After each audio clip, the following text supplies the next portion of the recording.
नीलेश दवे जी जो मुंबई समाचार के एडिटर हैं, जान हैं।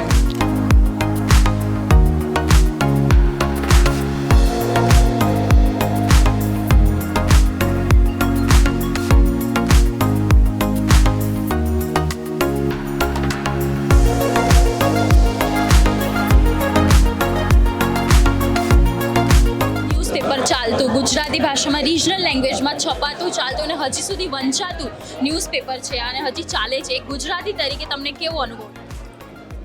ગુજરાતી તરીકે આ બહુ એક ગૌરવની વાત છે. દરેક ગુજરાતીને એકદમ ગૌરવથી ને અભિમાનથી આ ઘટના છે કે ગુજરાતી છાપું 200 વર્ષથી ચાલે છે.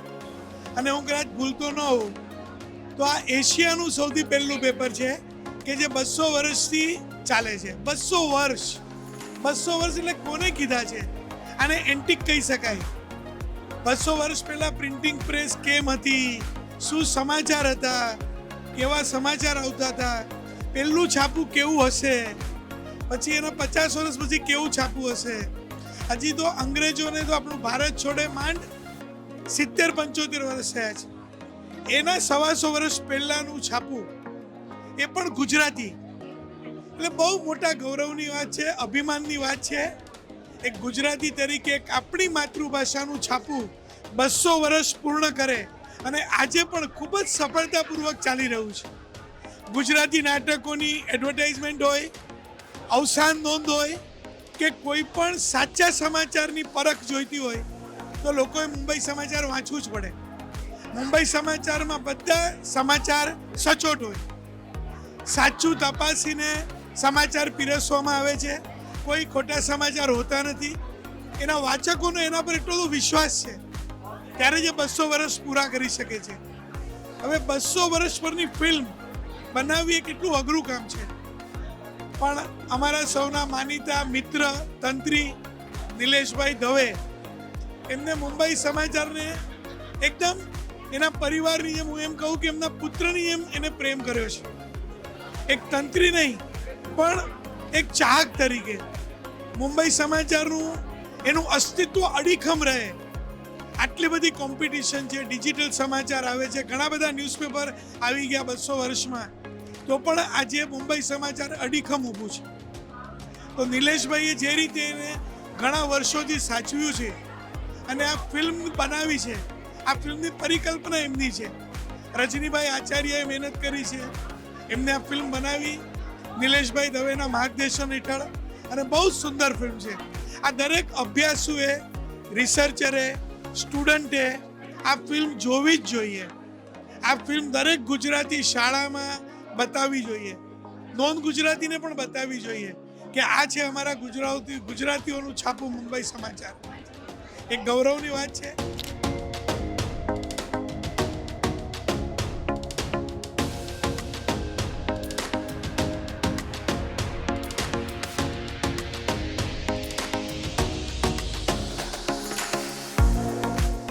માતૃભાષા આપણી જે હોય એને તો આપણે વળગી જ રહેવું જોઈએ એવું મારું માનવું છે.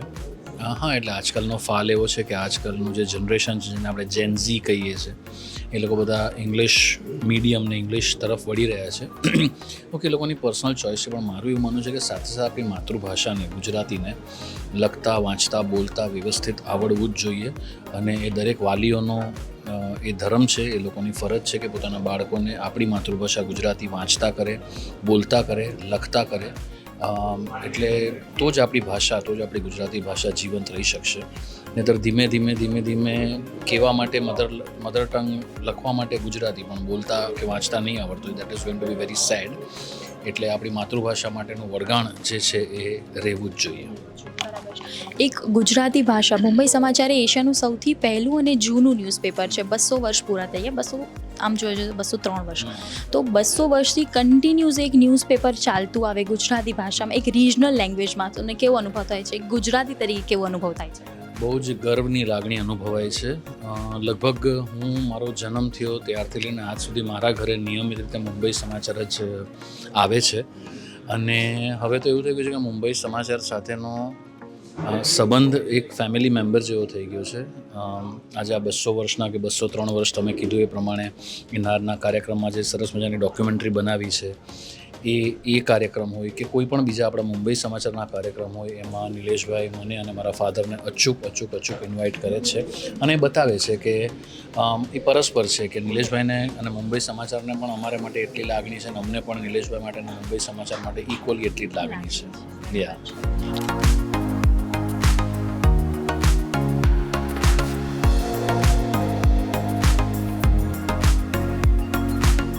મુંબઈ સમાચાર વિશેની એક ડોક્યુમેન્ટરી ફિલ્મ જે મુંબઈ સમાચારનો આખો ઇતિહાસ જાગૃત કરે છે અને 200 વર્ષથી ચાલતું આ મુંબઈ સમાચાર એ એક રેકોર્ડ છે મારા હિસાબે.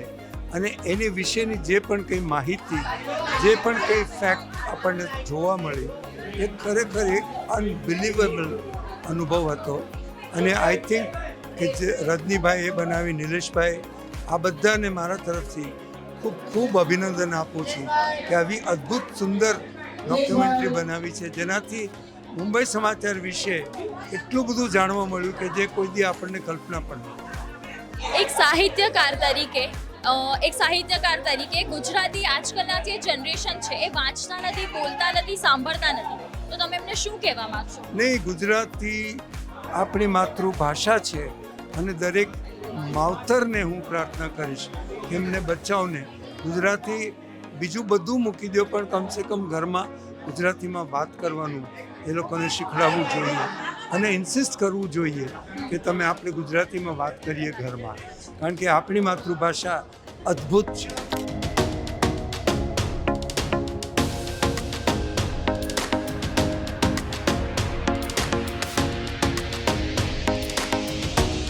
આ છાપાને એન્ટિક ન્યૂઝપેપર એટલા માટે હું નહીં ગણું કારણ કે હજી પણ એટલું જ સરસ રીતે ચાલે છે અને વંચાય છે, લખાય છે, છપાય છે. આ પહેલી વાત. બીજી વાત, હું 45 વર્ષથી મુંબઈ સમાચાર સાથે જોડાયેલો છું. હું નાટ્ય નિર્માતા છું અને 1979થી હું મુંબઈ સમાચારમાં જાહેર ખબરો આપવા માટે જતો હતો. ત્યારથી મારો સંબંધ છે. મારી પાસે આજે પણ 1994ની મુંબઈ સમાચારની જે ડિપોઝિટની રિસીટ હોય આજે પણ મારી પાસે છે. 1994 મારું મુંબઈ સમાચારમાં અકાઉન્ટ છે. મારા પ્રોડક્શનનું અને મારી બધી જાહેર ખબરો એ અકાઉન્ટમાં છપાય છે અને એ મેં 1994માં મેં અકાઉન્ટ ખોલાવ્યું હતું મુંબઈ સમાચારમાં. એની 5000 રૂપિયા મેં ડિપોઝિટ ભરી હતી અને એ રસીદ પણ મારી પાસે છે. એટલે હવે તમે વિચારો કે મુંબઈ સમાચાર સાથેનો મારો નાતો કેટલો જૂનો છે.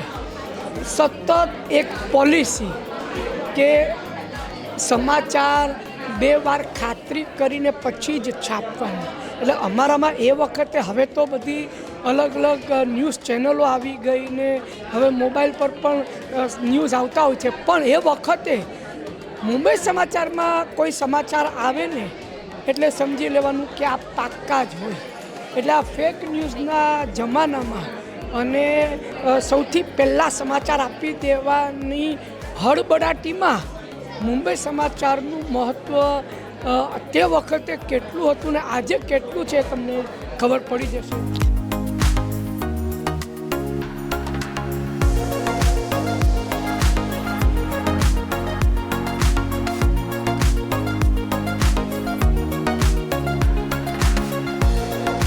બહુ જ સરસ બનાવી છે, પણ મને તો વિચાર એ આવે છે કે કઈ મહેનત, કેટલી મહેનત, દિવસ રાત. એમણે કીધું છે રજનીભાઈએ કે 50 દિવસ તો આમાં મેં આ શૂટિંગમાં કાઢી નાખ્યા. જૂના પેપરો કાઢવા, એને ખોલવા, એ જે ગળી ગયા હોય, સાવ કોવાઈ ગઈ હાલતમાં હોય, પણ છતાં મુંબઈ સમાચારે સાચવી રાખ્યા છે. મશીન સાથે છાપાના પેપરો બધા છપાણું ત્યારથી સાચવ્યા છે અને ખોલીને જે મહેનત કરીને આ ફિલ્મ બનાવી છે, ફિલ્મ અદ્ભુત બનાવી છે, અદ્ભુત. એક ગુજરાતી તરીકે 200 વર્ષ જૂનું ન્યૂઝપેપર, એશિયાનું સૌથી પહેલું ન્યૂઝપેપર, અને આપણે પોતે પણ ગુજરાતી છે, કેટલો ગર્વ અનુભવાય છે કે 200 વર્ષ સુધી આ ન્યૂઝપેપર હજી ચાલુ છે, કોઈ પણ કોન્ટ્રોવર્સી વગર. ના કોઈ પણ ગુજરાતીને ગર્વ થાય એવું છે. હું તમને મારી વાત કરું, મારો દીકરો છે તન્મય, જે અત્યારે તારક મહેતા ભાગાનો રોલ કરે છે, એ ઇંગ્લિશ મીડિયમમાં ભણતો હતો, પણ એણે ગુજરાતી શીખવાનું શરૂઆત એણે મુંબઈ સમાચારથી મારી વાઈફે એને કરાવેલી, ને પછી તો નાટકમાં ગુજરાતીથી બિંદાસ વાંચી શકતો હતો. એટલે ગુજરાતીનો ગર્વ હોય ને ગુજરાતી ઘરમાં પણ શીખડાવવું જોઈએ. ગુજરાતી ભાષા, જો તમારું કુટુંબ જ ગુજરાતી હોય, તમારી ભાષા ગુજરાતી હોય, તો ગુજરાતીને પ્રાધાન્ય આપવું જ જોઈએ. બાકી ઇંગ્લિશ ને એ બધી ભાષાઓ તો છે જ, પણ મૂળ માને યાદ રાખવીને માસી તરફ ઢળવું ન જોઈએ. નમસ્તે, હું દિલીપ રાવલ વર્ષોથી મુંબઈ સમાચારનો ફેન રહ્યો છું. એટલે ગુજરાતી વાંચતો લખતો થયો ત્યારથી મુંબઈ સમાચાર ઘરે આવતું હતું, આજે પણ આવે છે. અને એની સિદ્ધિ, પ્રસિદ્ધિ અને પ્રગતિ વિશે જ્યારે પણ વાંચીએ, જાણીએ ત્યારે હંમેશા આનંદ થતો હોય છે. નિલેશ દવેને અને મુંબઈ સમાચારને આટલા વર્ષો સુધી મુંબઈ સમાચારને વ્યવસ્થિત રીતે ટકાવી રાખવા માટે હું સલામ કરું છું. એશિયાનું વન ઓફ ધ ઓલ્ડેસ્ટ અખબાર છે અને એમાં પણ આજે આટલી સરસ ડોક્યુમેન્ટરી ફિલ્મ બની, જેમાં એનો આખો ઇતિહાસથી માંડીને કુંભ મેળા સુધીનું કવરેજ આપણને જોવા મળ્યું. તો હું ખરેખર આખી ટીમને, મુંબઈ સમાચારને, ગુજરાતી ભાષાને સલામ કરું છું. અને જ્યાં સુધી આવા અખબારો છે, જ્યાં સુધી આવા વર્તમાનપત્રો છે, જ્યાં સુધી એની સાથે કનેક્ટેડ નિલેશ દવે જેવા તંત્રી અને પત્રકારો છે, ત્યાં સુધી ગુજરાતી ભાષાના ગઢમાંથી કાંકરો પણ ખરવાનો નથી. એ વાતમાં બેવંત નથી.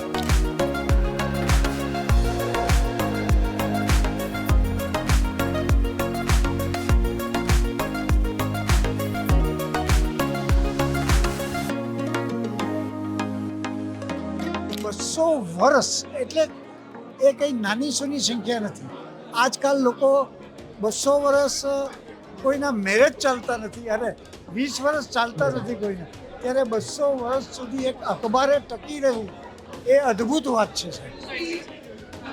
અને એ અદ્ભુત વાત બીજા એટલા માટે છે કે દરેક ગુજરાતીને મુંબઈ સમાચારની પહેલેથી જ, જ્યારે મારા ફાધર હતા, મારા ફાધરના ફાધર, મારા દાદા હતા, મારા દાદા જ્યારે ગુજરાતથી અહીંયા આવ્યા મારા ઘરે, અમારા ત્યાં, ત્યારે પહેલું કામ એણે એ કહ્યું કે મને, ત્યારે મારા ઘરે અમે લોકો એક નાની રૂમમાં રહેતા ને છાપું નહોતું આવતું, તો કે મારે મુંબઈ સમાચાર લાવવાનું.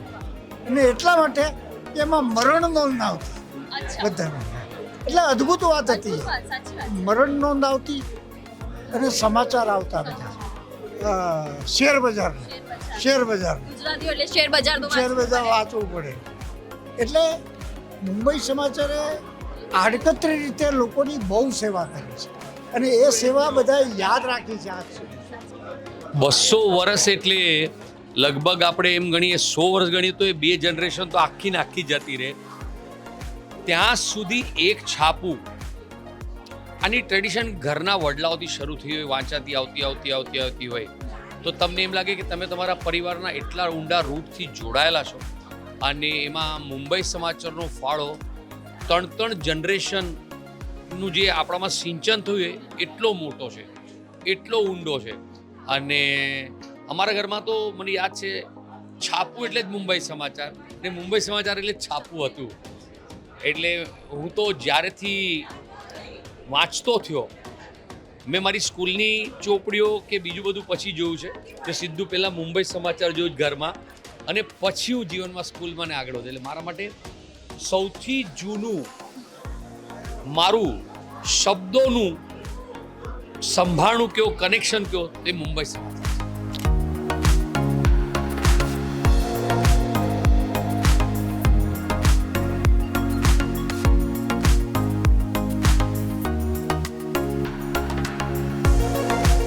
તમે ગુજરાતી તરીકે પૂછો છો એટલે મારે ચોખવટ કરવી પડશે. હું ગુજરાતી નથી, પણ એક ઉત્તમ વાત બીજી એ છે કે હું ગુજરાતી જે શીખ્યો એમાં મુંબઈ સમાચારનો બહુ મોટો હાથ છે. કારણ કે મને પહેલાંથી ખબર હતી કે તમે ખોટું તો ખોટું ગુજરાતી એક તો બોલવાનું શરૂ કરો અને ગુજરાતી વાંચશો તો ગુજરાતી આવડશે. એટલે મેં મુંબઈ સમાચાર, એટલે નોવેલ કે નવલકથાઓ કે વાર્તાઓ તો પછી વાંચવાની શરૂઆત કરી. મુંબઈ સમાચાર વાંચતા હું ગુજરાતી શીખ્યો. એટલે મારા ગુજરાતીપણામાં મુંબઈ સમાચારનો બહુ મોટો હાથ છે. જો મુંબઈ સમાચાર ન હોત, છાપું ન હોત, આપણે આટલા સારા નાટકો ન મળ્યા હોત. નાટકો તો મળ્યા હોત, કદાચ ગુજરાતીને બદલે હિન્દી નાટકો કરતો હોત, પણ ગુજરાતી નાટકો એ મને ઘણું બધું આપ્યું છે અને એના માટે પાછું મારે ઇનડાયરેક્ટલી શ્રેય મુંબઈ સમાચારને તો આપવો જ પડે. મુંબઈ સમાચારની 200 વર્ષની જે જર્ની છે એના માટે કહેવા માટે હું બહુ નાનો છું. મારી કોઈ હસ્તી નથી, મારું કોઈ એવું મહાન વ્યક્તિત્વ નથી, મારું કોઈ એવું મહાન પદાર્પણ કંઈક અર્પણ કે કર્તૃત્વ નથી, પણ એક વાચક તરીકે હું એમાં કોલમ લખું છું એ નિમિત્ત માત્ર છે. એ પણ એક સરસ સંયોગ છે, પણ મને ગૌરવ છે કે હું કોલમ આમાં લખું છું. એટલે મને લાગે છે હું પણ એક ઇતિહાસનો ની જે આટલી મોટી ઇમારત છે એનો નાનકડો એક પથ્થર છું એક. અને એ વાતનો ખરેખર મને બહુ ગર્વ છે, કારણ કે ઘણા બધા છાપામાં લખવાનું થાય, ફિલ્મો લખી, સિરિયલ લખી, પણ જે અખબારે 1857નો વિપ્લવ જોયો હોય, મહાત્મા ગાંધીને જોયા હોય, આજનો સમય જોયો હોય, અને એ આટલો મોટો દોર છે એની અંદર હું એક નાનકડો કણ હોઉં, એનો મને બહુ મોટો ગર્વ છે. અને આ અખબાર નથી, આ રાષ્ટ્રીય સંપત્તિ છે.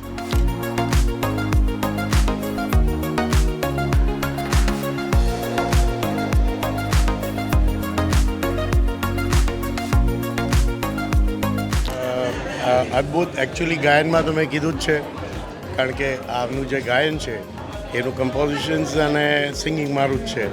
સો ઇટ્સ લાઈક 200 યર્સની જે હિસ્ટોરી છે, એટલે આખા એશિયામાં આટલું જૂનામાં જૂનું અખબાર જે છે એનો એક એઝ અ ગુજરાતી બહુ જ એનો ગર્વ છે, એનું અભિમાન છે આપણને કે આવું સુંદર છાપું આટલા વર્ષોથી કાર્યરત છે. બીજી 2-4 સદીઓ હજી વીતી જાય તોય આનંદ છે. ગુજરાતી ભાષાના સંવર્ધન માટે, ગુજરાતી ભાષાને આગળ ધપાવવા માટે નવી પેઢીને આપણે તમે શું માર્ગદર્શન આપશો? વેલ, ગુજરાતીમાં વિચારો, ગુજરાતીમાં બોલો અને ગુજરાતી શીખો. ગુજરાતી પણ એક બહુ જ અદ્ભુત ભાષા છે. તો રહો ગુજરાતી અને શીખો ગુજરાતી. મને ફિલ્મ બહુ જ ગમી,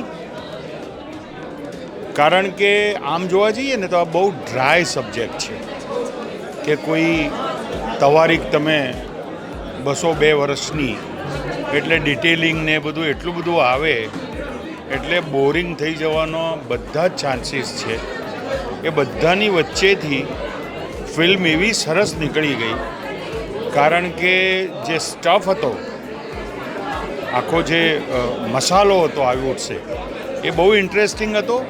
અને એને વધારે ઇન્ટરેસ્ટિંગ બનાવ્યો પેલા પારસી એક્સન્ટ્સ અને પેલા વોરાજીના એક્સન્ટ્સ, અને પેલું એક મહાભારતમાં જેવી રીતે આવેલું ને કે માય સમય હું, એમ હું મુંબઈ સમાચાર છું, ઓજસ રાવલ, એનું એ મને બહુ ગમ્યું. અને 40 મિનિટ પછી, આઈ થિંક 45 મિનિટ પછી કે 42 મિનિટ પછી, વોટેવર, પણ આટલું કોઈ પણ પ્રકારના બોરિયત વગર આપણને ઇન્ટરેસ્ટ સસ્ટેન કરી શકે એવું જે વાતાવરણ ક્રિએટ કર્યું, દેટ વોઝ વેરી ઇન્ટરેસ્ટિંગ. મને બહુ જ ગમ્યું. આઈ લાઇક્ડ ઇટ. Thank you.